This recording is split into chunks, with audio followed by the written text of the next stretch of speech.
So, okay, hello, listeners. We're back with another roundtable. This one is going to be talking about China and Japan.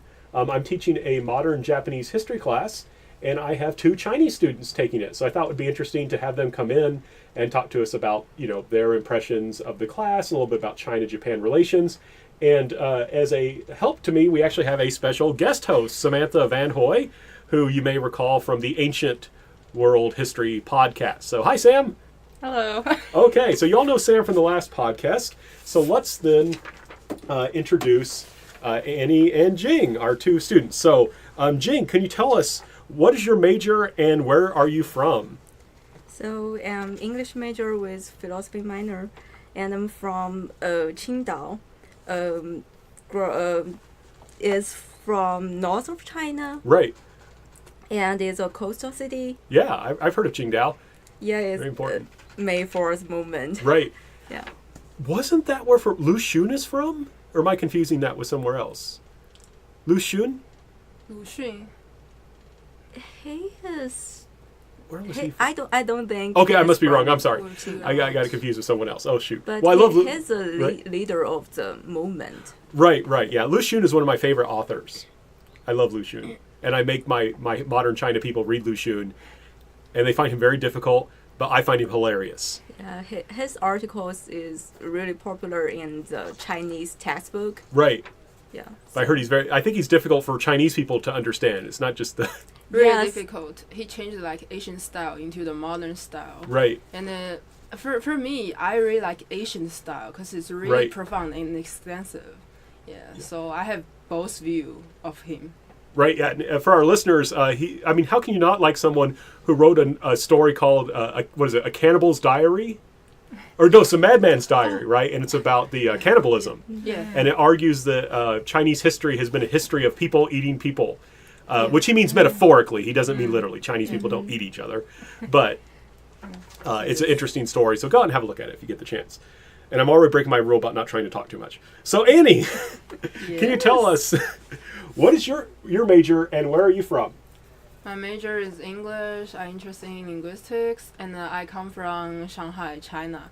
So Shanghai is a kind of it's really historical city. Right. With in ancient, I think BC 466 is the country Wu, and then taken by several other kingdoms. But it has a long historical stories, and we have a temple called Jing Temple, Right. which is when in the Han Dynasty the Buddhism came from, Right. came in and spread. Also the fusion of Taoism.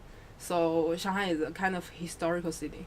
Right, very, very important, right? Going back to ancient times. I mean, I've been talking a lot about in class for modern times, but yeah, even going way, way back. And so we'll keep on with you, Anni. So why are you studying at Lander? What brings you all the way from Shanghai, a center of cultural and economic and education, to Greenwood, South Carolina, and Lander University? Well, our school only has one chance to exchange. We only have one program with the United States. I did not know that. Okay. We have a monopoly in China. Oh no. No. And then it's just I'm really interested to English and interested to international culture because 3 years ago I studied in California. Okay. So I get to know about world people. So I think I can come here to taste a different style. Like I can communicate with the world people. It's just also like foreigners. Mm-hmm. And then because But we're not foreigners. This is... Yeah. come with local people Right, as a yeah. foreigner.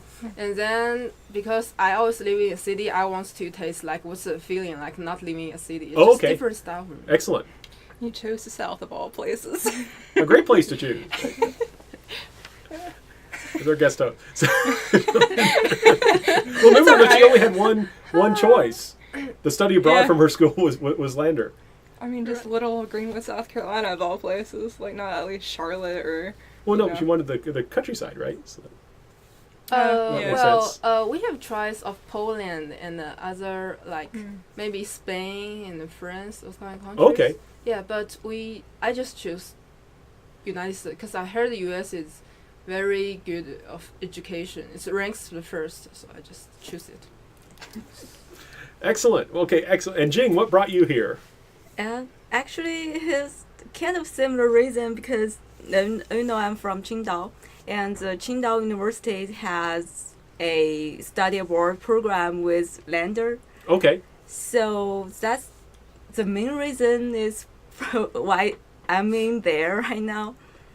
But there is another reason is actually because of my parents. Right. So they actually have some, I have to say, stereotype for marriage. So they think it's kind of unsafe Okay. Right. to come into a marriage. So they would like to choose some like sounds like more peaceful Okay. place Yeah, right. to come, and that's only thing they worry about that study abroad. I see. And Yeah, that's the only way they could allow me to study abroad. Okay. I have to go So someplace safe. Yeah, so not like Yeah. New York or something. Oh no, they won't. They won't let me Right, come. right. And I remember there is a summer vacation. I came to New York. They worried a lot. Oh yeah. Yeah, No, I can understand parents. There's always this concern, but yeah. well, excellent. And good deal, Sam. Do you have any questions of risen as we went on, or shall I continue? Or Good. okay, excellent. So, sticking then with Jing for a second, can you tell us, is there a particular historical event or person that you think Americans should know about in order to understand China today? Yeah, actually, it's reminded me to think about a really popular question which most of people ask me. It's not just American, it's a lot of people from different countries ask me this question is could Chinese family only have one child? Oh, right. So about the It's one-child a- policy. Yeah, the one child policy. So every time I want to answer it, but it's really hard to answer this question because it's really complex. Well, so in the 17th century, Right. China passed out the one child policy. You mean the 1970s? Yeah, the 1970s. Okay, right. But the law didn't ban people to have more child. Right. Is if you want to have one more child, you probably you need to pay for the financial penalty. Right. And now actually the regulation is more relaxing than before. Right. And in the 2016, the policy changed to 2 children policy. Mhm. And you could have 2 children without any penalty. But actually is you could have children as many as you want, only if you pay the penalty. So it's not a kind of breaking law or something like that. Mm-hmm. And also, I actually think it's a good way to show the financial situation of a family, to prove that you can afford to raise one more child Right. to by paying for the penalty. And also the government actually need to pay a lot for every children, like the 10 years tuition fee. Right. So You're talking about for school, like Yeah, to attend school. that's all about government's business. So you can't just like raise 10 children without to pay for anything more to government, and actually the government actually will pay for the 10 times fees to your children. Right. Yeah, so that's what I think about. Mm-hmm. Once it's mentioned about the most popular questions people Okay, ask me right. is actually I'm the second child Oh, in wow. my family, Wow. so it's really You benefited from the relaxed policy. actually I didn't benefit for it, but Well, I mean, you exist. yeah, I exist. so the reason why it exists because this policy is actually really complex. They have Mhm, right. different rules to show. Even though in the one child policy there is also some rules to show you don't have to pay any money to the government if you have 2 children. It just depends on the We have situation. a question from our guest host. Well, just more of a comment. I'm glad you clarified that because from an outsider's perspective, we don't look into the one-child policy a lot, or the two-child policy as it is now. Yeah. A lot of people just see it face value. We would have thought it was strict law, and not that you just have to pay a penalty. So I'm glad you clarified that. Yeah, and the bad thing is the name called one child policy. Right. So which is make more confused Right. to people.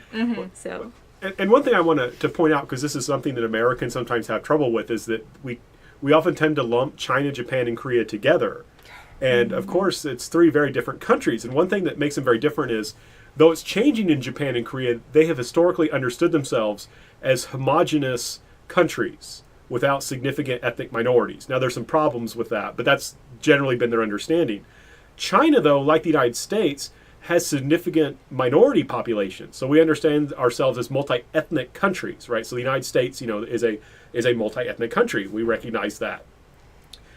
China does as well. And even during the one-child policy days, ethnic minorities were allowed to have more children. So ethnic Koreans under the one-child policy were allowed like 2 children without any penalty. I think Mongols and Tibetans were allowed 4. So it was very kind of interesting that it was the Han majority. And for our listeners, both of you are Han, right? Like the Han Chinese. Yeah. So the policy was different for Han than the ethnic the minorities. other 35. Right.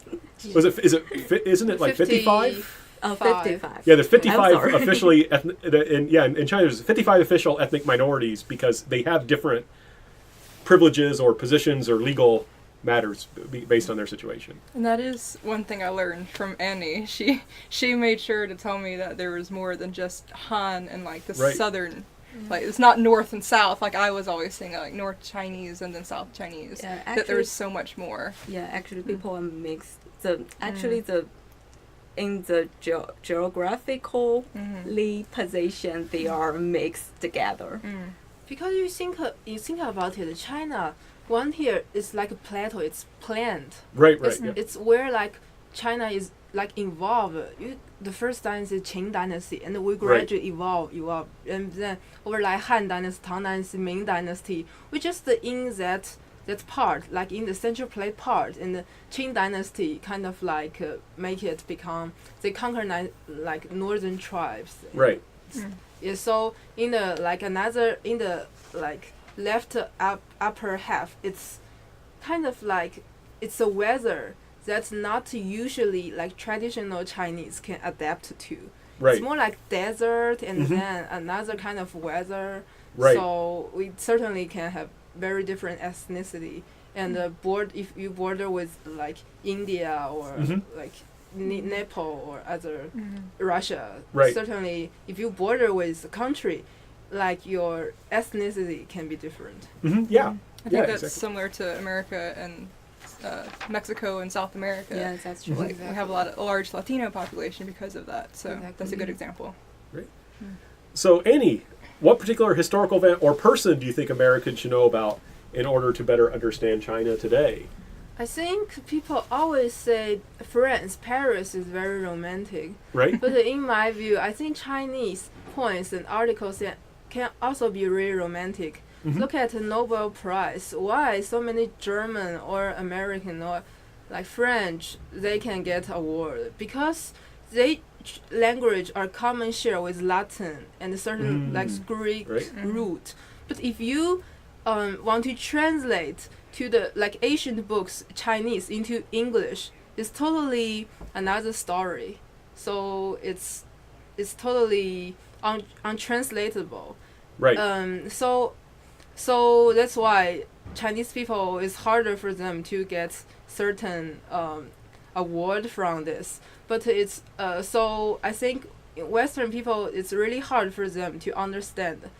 For example, I just want to recommend a poet called Li Bai. He is in Tang Dynasty, and he make a lot of romantic poems. And his poems is really, you have a rhyme, like the lesser pronunciation mostly are the same. And then when you go, I remember his has an article called "When You Dream onto a mountain." That poem is to hit the ancient official. he doesn't want to get corrupt with ancient ministers. So he said it's really hard to translate. It's like when the cloud is clean and it's going to rain, and it's really hard to translate because it covers a very ancient view. I actually remember because I have used Li Bai's poem in the poetry course when I studied abroad in Winchester in Britain. So I think I almost used 20 minutes to explain the English version of this poem to my classmates, to my professor. And once I explained all of them, and the only answer they told me is timeless. So I'm just so proud of that. Or probably they just think I talk a long time about this. For example, So- you say a word, it's cross. Maybe you just cross a door, and maybe you can cross a certain mountain or something. And when you cross a certain mountain, probably there's a spirit in your heart. You can cross over it. So you are already conquer your spirit. Right. But that just can be shrinked into one Chinese character and to be made into poem.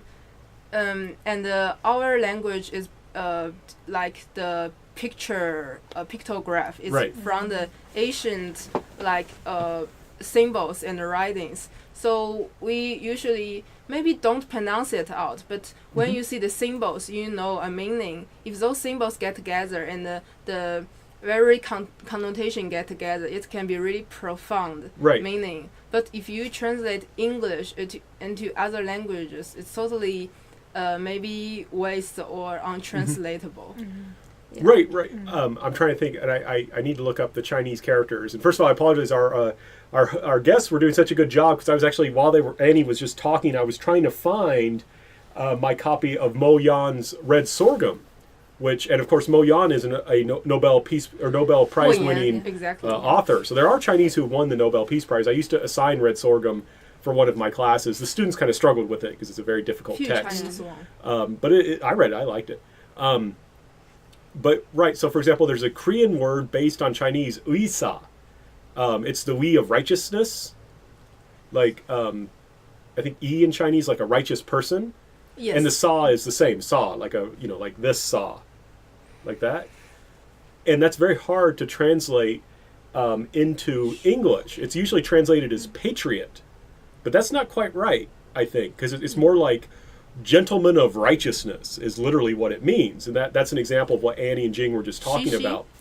No, that's man of high purpose. Okay. I apologize. Maybe when someone's talking, I'll see if I can look it up to show you the characters. That's what you mean. Right. Well, no, this is a little bit different. This is different. I'll check it. It's kind of because of the different culture and background. Right. Yeah. So we can't find an English word exactly. Describe the same as the Chinese. Actually, it's not just a Chinese characters. Actually, I believe Japanese. Yep. They also have the same problem to translate Japanese to English. Right. We got a lot of meaning lost in both those language, but I'm not quite sure about the Korean because the Korean's language system is more like English because they also spell it looks like character but it's not exactly a character. Right, yeah, it's the kind of phonetic style. I don't study linguistics about Korean, but it's like after Ming Dynasty established, the Chosen Dynasty established after that, like after 1368. It's like it's about in 30 years later. Yeah, 30 years later. So their stroke is kind of like Chinese strokes, but with like consonant. They use sound system to form their language. Because from where I studied Japanese culture and the Korean culture, and I talk to modern Korean people a lot, I found our culture is really, really similar. Even I study your modern Japan class, each 20 minutes I can find it's really, really similar. Right. Like, you just make us you just told me like An Chonggen, he is a hero to kill the hero Ito Hirobumi. Ito Hirobumi, and he studied Asian Chinese language and like the Great Korea can be independent. It's all using by Chinese, and Asian people when they talk between Japan, Korea, and China, they all using Chinese. Even foreigner like different like Dutch, like missionaries, they like all use the same language. So I think language is a culture, and also Buddhism is large spread in Korea and Japan. So it's really, really similar. So that's why people define China and Japan and Korea together. It comes to in like sinology or East Asian studies. But in other cultures like Spain, France, or other, it's totally different stories. Just based on language and all kind of language family and culture, history. And I'm glad you mentioned An Chonggun because that's what I meant by Weesaw. He's considered a Weesaw in Korea, and that's what there's the Chinese characters for Weesaw. Yeah, that's what I said. Yeah, exactly. Yeah. So they call him. That means it's literally like we is righteous. Saw is like used to mean like a gentleman or like a good person, and we translate that as patriot, typically into English, and it's kind of contextual. Quite right. Because he's killing for patriotic reasons, so that's why I think that's why it kind of makes sense to translate it. So he's the righteous person for his country. Then is that right? Yeah, that's how comparison? Okay. That's the contextual translation, but there's no good word-to-word equivalent for that term. And before we move on to Japan, I just want to point out, just for our listeners, that this was kind of very high-level description, but just to give you an idea of how things can be different. In traditional Chinese, they didn't differentiate necessarily clearly between verbs and nouns. Mm-hmm. So, for example, in English, north is like a noun, right? Like it's a direction. But in traditional Chinese, you could north, meaning you went north, right? So you could say he northed, meaning he went north. She northed, she went north, right? So it makes... So Chinese have very big arguments about punctuation when they're punctuating old texts. They didn't have punctuation, and nouns can be verbs. I also recommend... to the Confucius style analects. Because in Asian Chinese, we always accept some 4 characters from some stories from ancient articles, so we can have so many idioms. Because in the ancient time, Confucius said. 君子不器. 君子 means like superior man. Yep. I don't even know it's the right translation because he is superior man. He's like really kind, general, and it's really hard to translate. Right.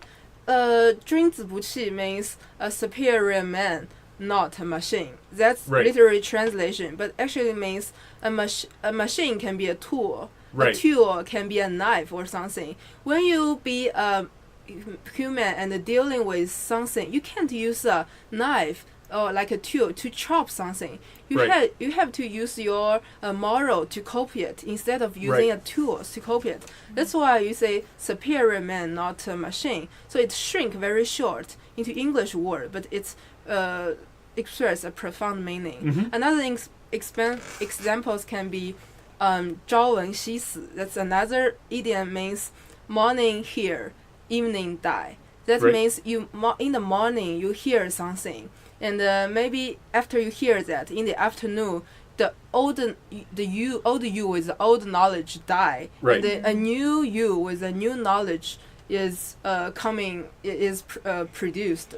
So that's a profound meaning from the ancient Confucius analects and all kind of ancient history.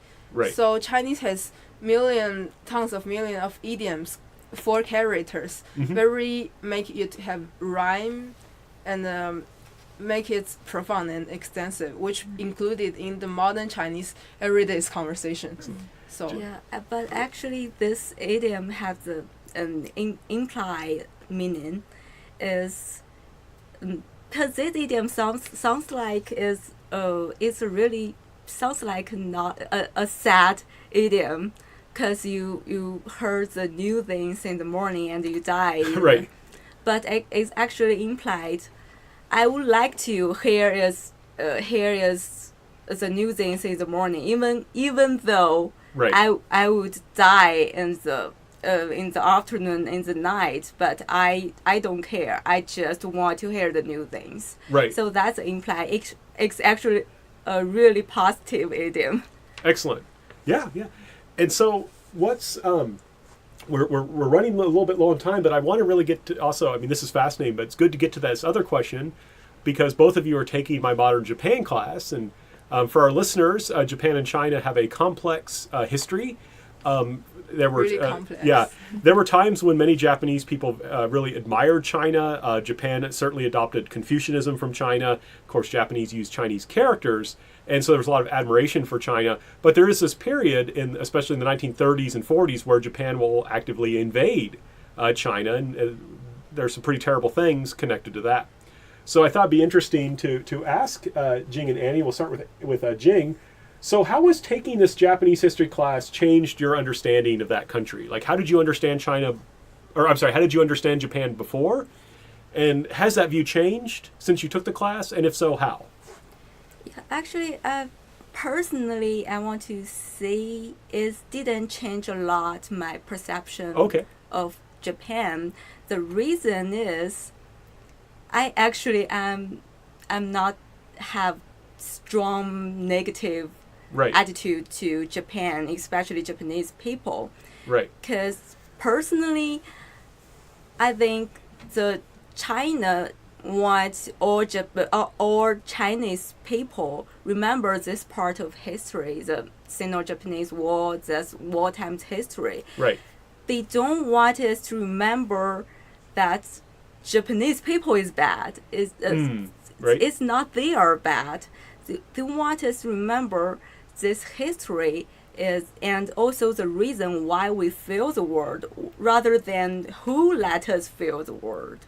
Right. So, but I have to say there are many Chinese, they misunderstand this part of history, and they probably use some extremely negative way to respond to rather than the history, but the modern Japanese people, or they have different attitude. Mm-hmm. So, but I have to say most of young people they actually get attracted by the Japanese culture. Right. And actually, beside English, Japanese is the most popular foreign language in China. And we also have some economics connection and also politics connection. And many people study in Japan. So I have to say the perception have already changed a lot from 30 years ago, I think. Right. Because in 1976, I believe, the China and Japan have new connection. Right. But I actually say the learning the Japanese history do help me a lot too. It's given me another angle, actually the third party's angle, to think about this part of history. Right. Because most of Chinese don't want to mention this history a lot. They don't want to explain it a lot. They don't want to study it more. It's already there, and it's a bad history, and that's it. And I think this modern Japan's history course gave me some reason why that stuff happened at that time. Right. So I think the most important thing is told me the exact reason. Right. So which helped me a lot to understand how Japan looks like. How Japan becomes the modern Japan, and also how China at that time have some different things happen which I didn't know before. Right. Excellent. Excellent. Annie, same question? The key why China was defeated at that time is because one big reason Dr. Rausch has said, like disunity. Right. Not united together. When you say they have a cannon, but they put sand into a cannon. Right. So you're talking about the 1894 war. Right, yeah. Exactly. So after that class, I because before I studied modern Japan history, and I watched some videos about Japan's history, because I was kind of like little bit upset about because they have inhibit many cultures from China, lot of cultures, like their temple, the architecture, the everything, not because of they in the like the Second World War they invade us or something, but more because of the culture connection. Right. Because some people they study Japanese language, but it's like the first style is regular script, another style is cursive script of Chinese, and the third style is just a kanji, which means literally Chinese. Right. So that's why I'm more because I really like to pursue the original things like epistemology. Right. Like when English come from some Greek word or Right. something. But I think Japan is a really how do you say? I don't want to be irrespective, but I want to say Japan is a really good student to when they learn Confucius and learn Mencius. They actually many people learn better than us. Right. Really, so I think it's really good to know about their part because Right. as according you said, they have no idea, but ancient officials make soldiers to do that kind of things. So it actually changes a lot. Right. Because initially I have little bit prejudice, kind of prejudice about Japan. Yeah, even I visited Japan. I came back. I said to my father, why they don't admit the history like in their museum, and Right. why do they have so many culture like characters from China, and why they do that? But after learn Japan history, I know it's really good to spread the culture. Right. Yeah. And I think the word you're maybe looking for was adaptable. Like Japan is great at adapting creatively, right? So they borrow from China, but then they make it their own, right? Yeah. So they get that inspiration, and then they kind of develop their own. It's just like, Hangul.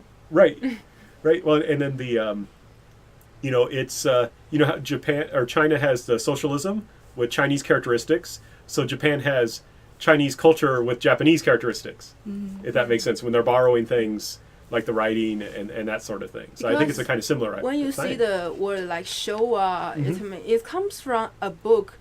I forgot it's in Confucius yep. or I Ching or the book of Han. Right. Yeah. But it certainly means like a big harmony. Yeah. Exactly. And they did that on purpose. And their country's name Nihon in Chinese is pronounced 日本, means Right. the origin of song. It's Yeah. like Chinese character. So it just make me really they're really respectful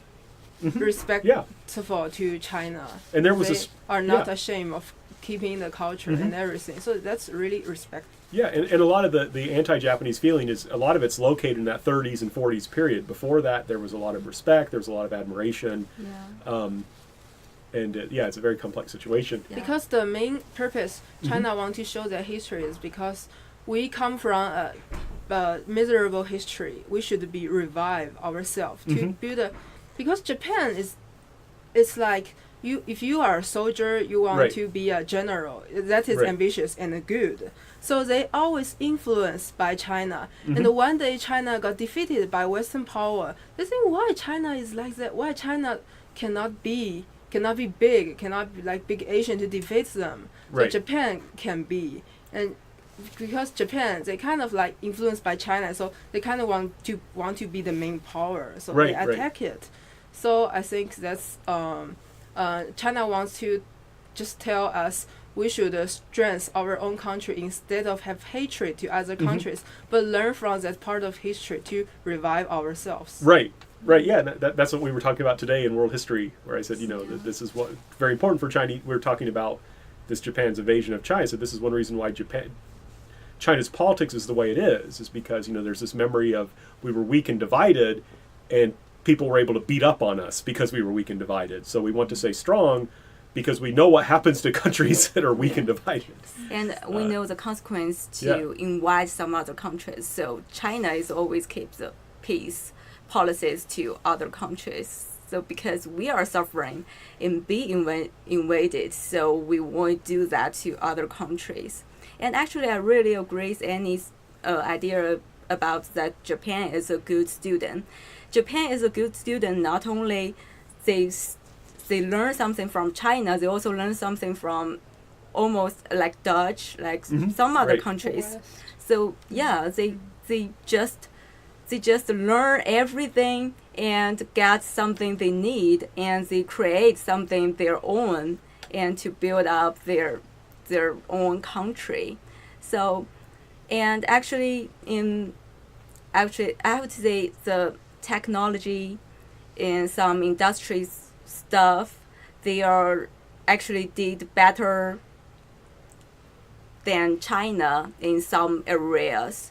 So I think now Chinese people pay more respect to Japanese. There is a reason that Japan do have some strong things to gain the respect for not only China but also some other Western countries. That's what I want to mention. One thing I just want to add, of course, is while Japan has been a great student, it's also a great teacher, right? I mean, Japanese, especially popular culture today, is really influencing, right? Like how much American like animation and comics are kind of now like Japanese style because of that influence.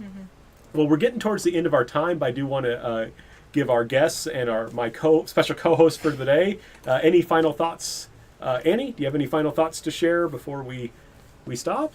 We also should learn from the history and the world culture so that we can have less prejudice, but to see the people's personalities and to connect the history with modern time.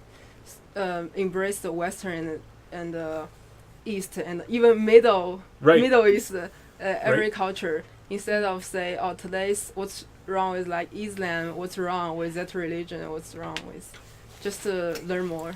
Right. Yeah, excellent. Jing, any final thoughts? Personally, I really appreciate I have the Modern Japan class in this semester, because it's like I personally I'm interested in Japanese culture, so learning the history of Japan is like answer all the mystery, all my questions to like me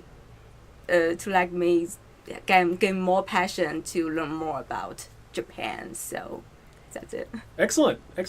Sam, what have you learned from our discussion today? Well, I just want to say I really admire Annie's point there about that, because I think that's one thing is, you know, even from our perspective against other countries, like just like she mentioned the Middle East thing, I always try to say the reason I'm into history is just because you get to learn where people come from rather than just instantly pointing fingers because they did this. Right. But you gotta also recognize that the people now aren't the people then.